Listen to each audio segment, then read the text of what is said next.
てね、如月ちゃん。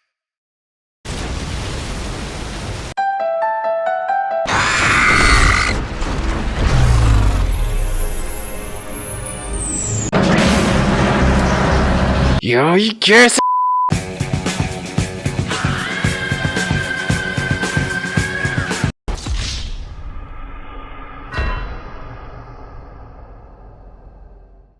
이번 2019년 4분기 10월에 병람항로가 일본에서 쓰고 있는 이름인 아주르 레인으로 애니메이션화 된다고 합니다. 원작인 게임은 중국에서 만들어진 미소녀 수립 게임으로 한국에서 한동안 센세이션을 일으켰던 소녀전선과 같은 선상에 놓인 작품이죠. 이 미소녀 수립 게임에는 다른 호칭이 존재하는데 바로 코레류입니다. 코레류라 함은 소녀전선 그리고 병람항로와 같이 수많은 코레오 게임 시대의 시작을 알린 한 게임에서 비롯된 호칭이죠. 그리고 그 게임이 바로 이번 영상의 주된 주제이기로 한 함대 컬렉션 칸코레입니다. 코레류의 시조답게 여러 매력적인 캐릭터들과 유저 친화적인 수익 구조를 앞세워 빠르게 코어 팬층을 확보한 이 게임은 어느 순간부터 거대한 IP가 되었습니다.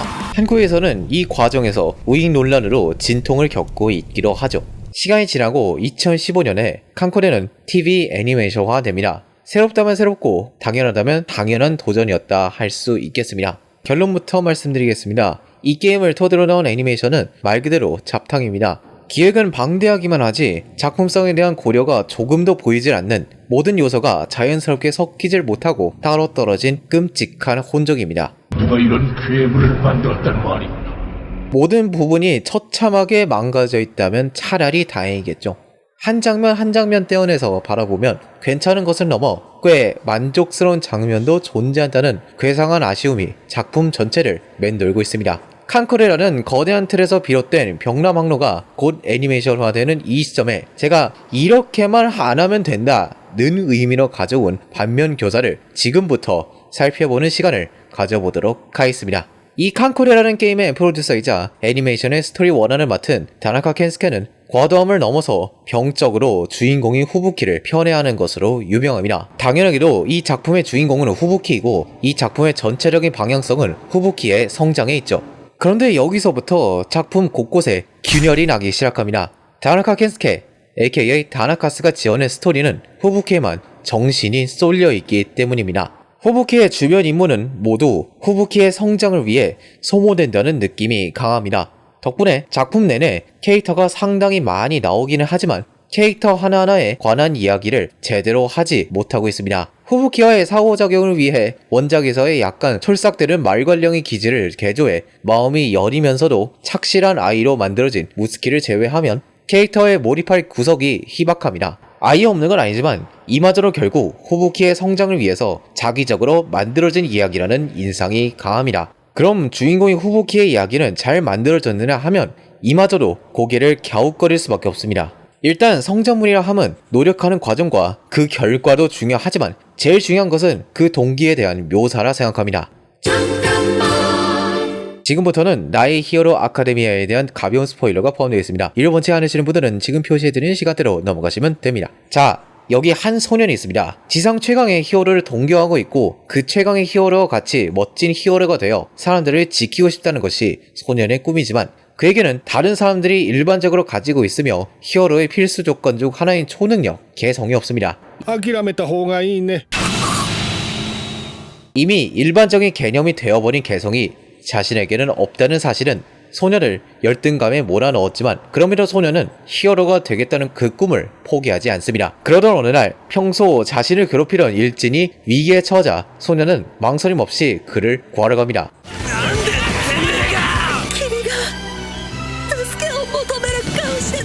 개성이 없음에도 빌런에 대항하는 그 자세를 본 최강의 히어로 올마이트는 예전에 입은 부상의 후유증으로 개성의 제약을 받은 몸을 이끌고 빌런을 퇴치합니다.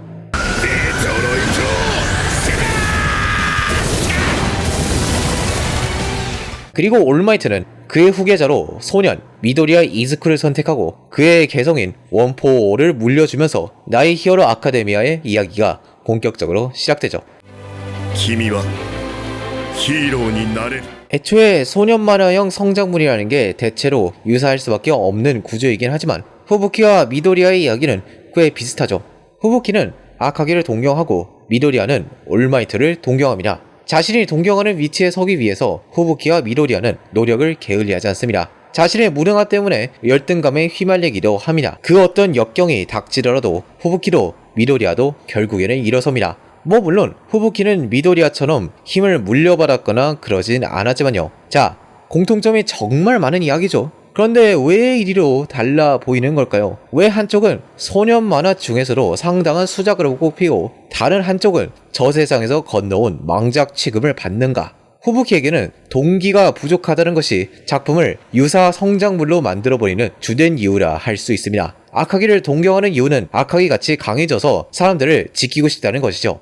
그런데 작품은 후부키가 강해지는 과정과 결과만을 이야기하지 이러한 동기에 대한 묘사는 후부키의 대사 한두 마디로 끝내버립니다. 기본적으로 인간은 동기와 그에 대한 보상이 있어야 노력을 하는 동물입니다. 성장물을 소비하는 사람들은 무의식적으로라도 이를 알고 있으므로 주인공의 동기에 공감하면서 주인공의 노력을 응원하고 주인공이 낸 결과에 박수를 치게 되는 것입니다. 이게 바로 성장물의 기본적인 프로세스죠. 근데 이 프로세스에서 첫 단추인 공감이 빠져버리니 후부키가 새벽에 일어나서 훈련하는 장면이나 아카기의 수반함을 막기 위해 아카기와 카가에게 거의 집단 린치에 가까운 특훈을 거쳐가는 장렬한 장면조차 그렇게 크게 와닿을 수가 없는 것입니다. 얘 대체 왜 이래? 하면서 혼란스럽기만 하죠. 작품의 주 테마부터 이 모양이니 이미 한 창작물로서의 생명은 거의 끝난 것이라 봐도 무방합니다. 지금 이렇게 감히 히로아카를 칸코레 따위에 비교하고 있는 이 행위 자체에 죄책감이 느껴질 정도입니다.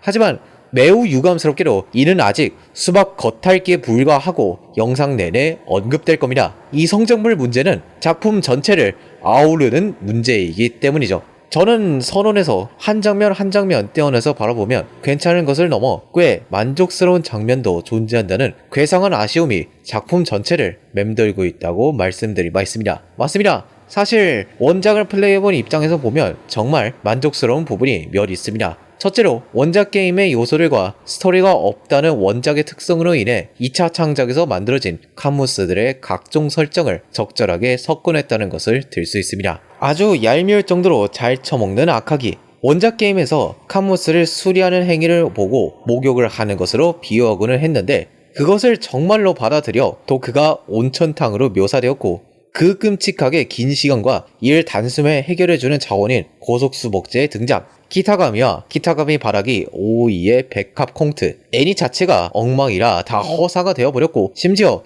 콩트는 아예 걸림돌이 되어버려서 그렇지 이 밖에도 많은 부분에 있어 원작 팬들이 즐길 수 있을 만한 요소는 이외로 잘 갖춰진 편입니다. 이를 정말 강하게 체감할 수 있는 부분이 바로 6화죠. 잠시 쉬어가는 화인데 아카즈키 사자매가 카레 대회에서 고군분투한다는 이야기는 보고 있자니 작품의 심각한 결함조차 잊어버리고 한박 웃음을 짓게 합니다. 정말 놀랍게도 일상물적인 측면에서는 완성도가 꽤 높은 셈이죠. 아카즈키 사자매의 캐릭터성을 강하게 어필하는 데 성공했을 뿐만 아니라 원작의 요소를 정말 잘 활용해요. 특히 이 장면. なんかわからないけど妙にゾワゾワする音なのです。 이 깡깡 소리가 뭐냐면요. 필요없는 칸무스를 갈아버릴 때 나는 소리예요. 이러한 원작의 세세한 디테일을 챙기면서 웃음 포인트를 확실하게 잡는 것과 더불어 카레 대회에서 히에이의 독카레를 먹고 자폭하는 콩고팀과 감자를 생으로 먹어치우는 아카기, 一向心赤木いただき作ります。 아시가라가 매우 절박하게 여자력 어필을 하는 부분에서는 웬만한 일상물의 개그 파트와 견주어도 뒤지지 않습니다. それに何よりも背負っているものの重さが違う。どういうこと？次の機会こそ確実に決めるための女子力、お料理ナンバーワンという名誉が私には必要なのよ。もうね、後がないの。ああ、一気に会場がお通夜に。 전 사실 지금도 이 6화가 같은 애니에서 나왔다고는 도저히 믿기지가 않아요. 아니 이런 기량이 있는데 왜 이 사단이 난 걸까요? 이 작품을 본 사람들은 그 이유를 잘 알고 있습니다. 이 작품은 일상물이 아니고 이런 분위기를 내는 것은 시기상조이기 때문이죠. 6화는 확실히 좋은 화입니다. 그래요. 3화에서 키사라기를 죽이지만 않았다면 말이죠. 후부키의 주변 인물은 모두 후부키의 성장을 위해 소모된다는 느낌이 강하다고 말씀을 드렸습니다. 이것이 느낌에서 확신으로 바뀌는 것은 3화부터고 그렇지 못해도 4화에는 눈치를 챌 수밖에 없습니다. 무츠키가 일이 끝나고 키사라기에게 할 말이 있대요. 이게 뭐다? 플래그다. 저는 이 애니를 처음 볼 때 이렇게 아주 대놓고 플래그를 꽂는데도 눈치를 못 챘어요. 눈 뜨고 코 베인 건데 이게 왜 그랬냐면요. 키사라기라는 캐릭터에 대한 묘사가 제대로 되어 있지 않았기 때문입니다. 아니, 캐릭터가 제대로 형성조차 안 됐는데 죽일 줄 누가 알았겠어. 스토리텔링은요, 보는 사람들을 납득시켜야 재미를 줄 수가 있어요. 근데 이렇게 다짜고짜 캐릭터 하나를 바랄라로 보내놓으면 납득을 어떻게 합니까, 이 사람들아. 100보, 아니 1000보는 양보해서 납득을 한다 쳐요. 4화에서 무츠키가 매우 슬퍼하고 있죠. 어떻게든 괜찮은 척을 하지만 그렇지가 않다는 것은 일목요연합니다. 그 와중에 후부키는 호출을 받아요. 비섬 나가토께서 자원 좀 캐오래요. 콩고 사자매와 같이 가달라는 건데 그런 건데 感動型一番艦英国で生まれた帰国子女感動でキングカルマゾンす我ら混合型4姉妹ですこっそり迅速に忍び込んでした 믿기 어려우시겠지만 지금 여러분은 이렇게 무슨 저글링 마냥 기어다니고 맹독충 마냥 구르고 무슨 콩고 레인저라도 됐다는 듯이 하이텐션으로 자기소개를 하고 있고 나중에는 시마카제 찾겠답시고 노래를 부르고 그러다가 모두의 아이돌 나카짱이랑 붙고 그 와중에 콩트를 관찰하고 난리 부르스를 치는 바로 전화에서 캐릭터가 죽고 분위기가 가라앉은 스토리의 텐션을 보고 계신 겁니다. 차라리 내가 아무 말 대잔치를 벌이고 있는 거면 좋겠어요. 내가 어쩌다가 입에 마구니가 씌어서 그냥 헛소리를 하고 있는 거면 좋겠어요. 누구인가? 근데 그게 아니에요. 이게 현실이에요. 그야 4화 후반에 가면 콩고가 이런 텐션을 취한 이유가 드러나긴 해요. 이게 결국엔 후부키를 위로해주고 싶었던 거야. やっとスマイルを見せたねブッキー 이렇게 말을 하고 大丈夫ちゃんとわかりますよ 이렇게 껴안아주고 하니 그 의도를 모를 수나 있을까? 그런데 문제는 후부키의 내적 묘사조차 제대로 안 되어 있다는 점이 있습니다. 오히려 까딱했다간 저 콩고 자매들과 같은 사이코패스가 될 수도 있었어요. 아님이 됐나?